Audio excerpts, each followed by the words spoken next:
Welcome to N square tutorials. Friends, ಇಂದಿನ ವಿಡಿಯೋದಲ್ಲಿ ನಾವು ಕಂಟ್ರೋಲ್ ಸ್ಟೇಟ್ಮೆಂಟ್ಸ್ ಅಲ್ಲಿ next statement if else statement ಇದರ ಬಗ್ಗೆ ತಿಳ್ಕೊಳ್ಳೋಣ.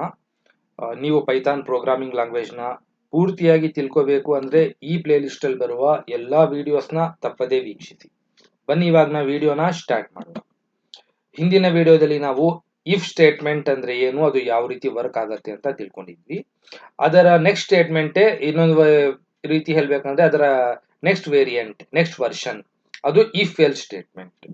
ಇದು ಯಾವ ರೀತಿ ವರ್ಕ್ ಆಗುತ್ತೆ ಅಂದ್ರೆ ಇದರಲ್ಲಿ ಟೂ ಪಾರ್ಟ್ಸ್ ಬರುತ್ತೆ. ಇಫ್ ಸ್ಟೇಟ್ಮೆಂಟ್ ಅಲ್ಲಿ ಒಂದೇ ಪಾರ್ಟ್, ಇಲ್ಲಿ ಟೂ ಪಾರ್ಟ್ಸ್ ಬರುತ್ತೆ. ಇದನ್ನ ನಾವು ಟೂ ವೇ ಬ್ರಾಂಚಿಂಗ್ ಅಂತಾನು ಕರಿತೀವಿ. ಟೂ ವೇಸ್ ಇದೆ, ಅದರಲ್ಲಿ ನಾವು ಯಾವ ದಾರಿಯಲ್ಲಿ ಹೋಗ್ಬೇಕು. ಅದೇ ರೀತಿ ಇಲ್ಲಿ ಟೂ ಪಾರ್ಟ್ಸ್ ಇದೆ, ಈ ಟೂ ಅಲ್ಲಿ ಯಾವ್ದು ಎಕ್ಸಿಕ್ಯೂಟ್ ಆಗ್ಬೇಕು, ಅದು ಇಫ್ ಎಲ್ ಸ್ಟೇಟ್ಮೆಂಟ್ ಅಲ್ಲಿ. ನಾವು ಸಿಂಪಲ್ ಆಗಿ ಒಂದು ಇಫ್ ಪಾರ್ಟ್, ಇನ್ನೊಂದು ಎಲ್ಸ್ ಪಾರ್ಟ್ ಅಂತ ತಗೊಳ್ಳೋಣ. ಇಲ್ಲಿ ಜನರಲ್ ಫಾರ್ಮೆಟ್ ನೀವು ನೋಡಿದ್ರೆ ಇಫ್ ಕಂಡೀಷನ್ ಕೋಲನ್ ಸ್ಟೇಟ್ಮೆಂಟ್ 1 ಅಥವಾ statements, next else colon statement 2. ಇಲ್ಲಿ if one part, else one part, condition ಒಂದೇ ಇದೆ ಇಲ್ಲಿ. ಈ ಕಂಡೀಷನ್ ಟ್ರೂ ಆದ್ರೆ ಸ್ಟೇಟ್ಮೆಂಟ್ 1 ಎಕ್ಸಿಕ್ಯೂಟ್ ಆಗುತ್ತೆ, ಸ್ಟೇಟ್ಮೆಂಟ್ 2 ಎಕ್ಸಿಕ್ಯೂಟ್ ಆಗಲ್ಲ. ಅರ್ಥ ಆಯ್ತಲ್ಲ?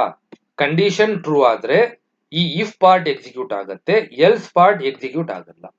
ಕಂಡೀಷನ್ ಏನಾದ್ರೂ ಫಾಲ್ಸ್ ಆದ್ರೆ ಈ ಇಫ್ ಪಾರ್ಟ್ ಅಂದ್ರೆ ಸ್ಟೇಟ್ಮೆಂಟ್ 1 ಎಕ್ಸಿಕ್ಯೂಟ್ ಆಗಲ್ಲ, ಬರೀ ಸ್ಟೇಟ್ಮೆಂಟ್ 2 ಎಕ್ಸಿಕ್ಯೂಟ್ ಆಗುತ್ತೆ. ಅರ್ಥ ಆಯ್ತಲ್ಲ? ಇದು ಯಾವ ಟೈಮಲ್ಲಿ ನಾವು ಯೂಸ್ ಮಾಡ್ತೀವಿ ಅಂದ್ರೆ ಎರಡು ಕಂಡೀಷನ್ಸ್ ಇರುತ್ತೆ, ಆ ಎರಡು ಒಂದಕ್ಕೊಂದು ಲಿಂಕ್ ಆಗಿರುತ್ತೆ. ಒಂದ್ ಕಂಡೀಷನ್ ಏನಾದ್ರೂ ಟ್ರೂ ಆದ್ರೆ ಆಟೋಮೆಟಿಕ್ ಆಗಿ ಎರಡನೇ ಕಂಡೀಷನ್ ಫಾಲ್ಸ್ ಆಗಿರುತ್ತೆ. ಇಲ್ಲ ಫಸ್ಟ್ ಕಂಡೀಷನ್ ಫಾಲ್ಸ್ ಆದ್ರೆ ಆಟೋಮೆಟಿಕ್ ಆಗಿ ಸೆಕೆಂಡ್ ಕಂಡೀಷನ್ ಟ್ರೂ ಆಗಿರುತ್ತೆ. ಇಂಥ ಟೈಮಲ್ಲಿ ನಾವು ಎರಡ್ ಸತಿ ಕಂಡೀಷನ್ ಬರೆಯೋ ಬದಲು ಈ ಇಫ್ ಎಲ್ ಸ್ಟೇಟ್ಮೆಂಟ್ ನ ಯೂಸ್ ಮಾಡ್ತೀವಿ. ಫಾರ್ ಎಕ್ಸಾಂಪಲ್ ನೋಡಿ, ಹಿಂದಿನ ಎಕ್ಸಾಂಪಲ್ ನಾವು ನೋಡಿದ್ವಿ.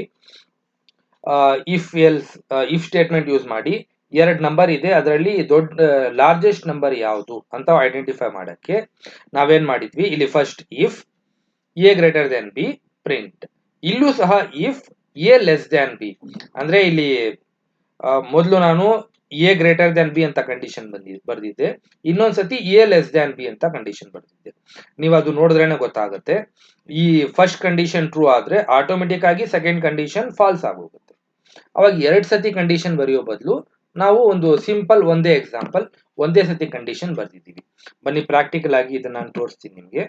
ನೋಡಿ, ಹಿಂದಿನ ಪ್ರೋಗ್ರಾಮ್, ಹಿಂದಿನ ವಿಡಿಯೋದಲ್ಲಿ ನಾವು ತಿಳ್ಕೊಂಡಿದ್ವಿ ಇದು ಇಫ್ ಸ್ಟೇಟ್ಮೆಂಟ್. ನೋಡಿ, ಒಬ್ಬ ಒಂದು ಏಜ್ ತಗೊಂಡು ಅವರು ವೋಟ್ ಮಾಡಕ್ಕೆ ಎಲಿಜಿಬಲ್ ಆಗಿದ್ದಾರೆ ಇಲ್ವಾ. ಇಲ್ಲಿ ನಾನು ಎರಡರಲ್ಲೂ ಇಫ್ ಕಂಡೀಷನ್ ಯೂಸ್ ಮಾಡಿದ್ವಿ ಲಾಸ್ಟ್ ಟೈಮ್. ಫಸ್ಟ್ ಇದು ಯಾವ ರೀತಿ ವರ್ಕ್ ಆಗುತ್ತೆ, ಏಜ್ ವ್ಯಾಲ್ಯೂ 20 ತಗೊಳ್ಳತ್ತೆ. ಇಫ್ ಇಟ್ ಚೆಕ್, ಈ ಕಂಡೀಷನ್ ಚೆಕ್ ಮಾಡುತ್ತೆ. ಈ ಕಂಡೀಷನ್ ಟ್ರೂ ಆಗಿದ್ರೆ ಈ ಬ್ಲಾಕ್ ಎಕ್ಸಿಕ್ಯೂಟ್ ಆಗತ್ತೆ, ಎಲಿಜಿಬಲ್ ಫಾರ್ ವೋಟ್ ಅನ್ನೋದು ಡಿಸ್ಪ್ಲೇ ಆಗುತ್ತೆ. ಅದಾದ್ಮೇಲೆ next again it will come here, ಇದನ್ನ ಮತ್ತೆ ಇದು ಚೆಕ್ ಮಾಡುತ್ತೆ ಕಂಡೀಷನ್ ನ. ಈ ಕಂಡೀಷನ್ ಏನಾದ್ರೂ ಟ್ರೂ ಆದ್ರೆ ಇದು ಎಕ್ಸಿಕ್ಯೂಟ್ ಆಗುತ್ತೆ, ಇದು ಫಾಲ್ಸ್ ಆದ್ರೆ ಇದು ಎಕ್ಸಿಕ್ಯೂಟ್ ಆಗಲ್ಲ. ಸಿಂಪಲ್. ಇಲ್ಲಿ ನೋಡಬಹುದು, ಈ ಎರಡೂ ಕಂಡೀಷನ್ ಒಂದಕ್ಕೊಂದು ಲಿಂಕ್ ಆಗಿದೆ. ಏಜ್ ಗ್ರೇಟರ್ ದ್ಯಾನ್ 18 ಇದೆ, ಇಲ್ಲಿ ಲೆಸ್ ದ್ಯಾನ್ 18 ಇದೆ, ಎರಡು ಒಂದಕ್ಕೊಂದು ಲಿಂಕ್ ಆಗಿದೆ. ಸೊ ಇದು ಟ್ರೂ ಆದ್ರೆ ಆಟೋಮೆಟಿಕ್ ಆಗಿ ಇದು ಫಾಲ್ಸ್ ಆಗ್ಲೇ ಆಗತ್ತೆ. ಸೊ ಈ ರೀತಿ ಏನಾಗುತ್ತೆ ಬರೆಯೋದ್ರಿಂದ ಎರಡ್ ಸತಿ ಕಂಡೀಷನ್ ಚೆಕ್ ಮಾಡಬೇಕು, ಅದಕ್ಕೆ ಟೈಮ್ ತಗೊಳ್ಳತ್ತೆ, ಪ್ರೊಸೆಸಿಂಗ್ ಟೈಮ್ ಜಾಸ್ತಿ ಆಗತ್ತೆ. ಅದಕ್ಕಿಂತ ಬೆಸ್ಟ್ ನಾವು ಇಲ್ಲಿ ಜಸ್ಟ್ ಎಲ್ಸ್ ಅಂತ ಬರ್ದ್ಬಿಟ್ರೆ, ಇಫ್ ಎಲ್ ಸ್ಟೇಟ್ಮೆಂಟ್ ಇದೆ, ಬರೀ ಒಂದ್ ಸತಿ ಕಂಡೀಷನ್ ಚೆಕ್ ಮಾಡುತ್ತೆ.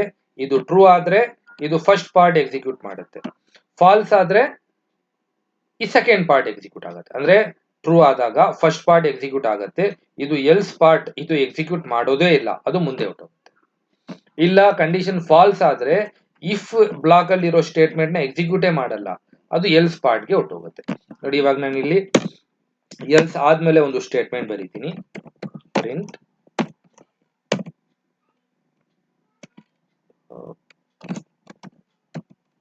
ಪ್ರೋಗ್ರಾಮ್ ಕಂಪ್ಲೀಟ್, ಇದು ಬರ್ದಿದ್ದೀನಿ. ನೋಡಿ, ಇವಾಗ ರನ್ ಮಾಡಿದ್ರೆ ಔಟ್ಪುಟ್ ಏನ್ ಬರುತ್ತೆ ಅಂತ ನೀವು ನೋಡಬಹುದು. ಹಿಂದಿನ ಪ್ರೋಗ್ರಾಮ್ ಏನ್ ಔಟ್ಪುಟ್ ಬಂದಿತ್ತು ಅದು ನಾವು ಇಲ್ಲೇ ಇದೆ ಆಲ್ರೆಡಿ, ಅದು ನೀವು ನೋಡಬಹುದು. ನೋಡಿ, ಇಲ್ಲಿ ಇದು ಇವಾಗ ಎಕ್ಸಿಕ್ಯೂಟ್ ಆಗಿದ್ದ ಔಟ್ಪುಟ್ ಇದು, ಎಲಿಜಿಬಲ್ ಫಾರ್ ವೋಟ್. ಇದನ್ನ ನಾನು ಡಿಲೀಟ್ ಮಾಡಿ ಇನ್ನೊಂದು ಸತಿ ರನ್ ಮಾಡ್ತೀನಿ. ರನ್. ಔಟ್ಪುಟ್ ಏನ್ ಬಂತು ಅಂತ ನೀವು ನೋಡ್ಬೋದು. ಏಜ್, ಸೊ 820 ಅನ್ನೋದು 18 ಗಿಂತ ದೊಡ್ಡದಾಗಿದೆ, so it will execute this statement. Eligible for vote, ಇದು ಎಕ್ಸಿಕ್ಯೂಟ್ ಆಯ್ತು. ಎಲ್ಸ್ ಪಾರ್ಟ್ ಚೆಕ್ ಮಾಡೋದು ಇಲ್ಲ, ಎಕ್ಸಿಕ್ಯೂಟೇ ಆಗಲ್ಲ ಅದು, ಯಾಕಂದ್ರೆ ಆಲ್ರೆಡಿ ಈ ಕಂಡೀಷನ್ ಟ್ರೂ ಆಗೋಯ್ತು. No I will change this. ಇದನ್ನ ನಾನು ಫಾರ್ ಎಕ್ಸಾಂಪಲ್ ಇವಾಗ 15 ಮಾಡ್ತೀನಿ. 15 ಅವಾಗ ಏನ್ ಬರುತ್ತೆ, ರನ್ ಮಾಡಿದ್ರೆ ನಾಟ್ ಎಲಿಜಿಬಲ್. ಫಸ್ಟ್ ಇಲ್ಲಿ ಕಂಡೀಷನ್ ಚೆಕ್ ಮಾಡ್ತು, ಕಂಡೀಷನ್ ಫಾಲ್ಸ್ ಆಯ್ತು, ಇದು ಎಕ್ಸಿಕ್ಯೂಟ್ ಮಾಡಲ್ಲ, ಡೈರೆಕ್ಟ್ ಆಗಿ ಈ ಪಾರ್ಟ್ ನ ಎಕ್ಸಿಕ್ಯೂಟ್ ಮಾಡುತ್ತೆ ಅಷ್ಟೇ. ಇದಾಯ್ತು ಈ ಕಂಪ್ಲೀಟ್ ಇಫ್ ಎಲ್ ಸ್ಟೇಟ್ಮೆಂಟ್ ಇಲ್ಲಿಂದ ಇಲ್ಲಿವರೆಗೆ ಮುಗೀತು. ನೆಕ್ಸ್ಟ್ ಇದು out of the if else statement, ಇದು ಅದು ಕಂಪ್ಲೀಟ್ ಆದ್ಮೇಲೆ ಇದು ಆಟೋಮೆಟಿಕ್ ಆಗಿ ಎಕ್ಸಿಕ್ಯೂಟ್ ಆಗುತ್ತೆ. ಅದಕ್ಕಾಗಿಯೇ ಎರಡರಲ್ಲೂ ಪ್ರೋಗ್ರಾಮ್ ಕಂಪ್ಲೀಟ್ ಅಂತ ಬಂದಿದೆ.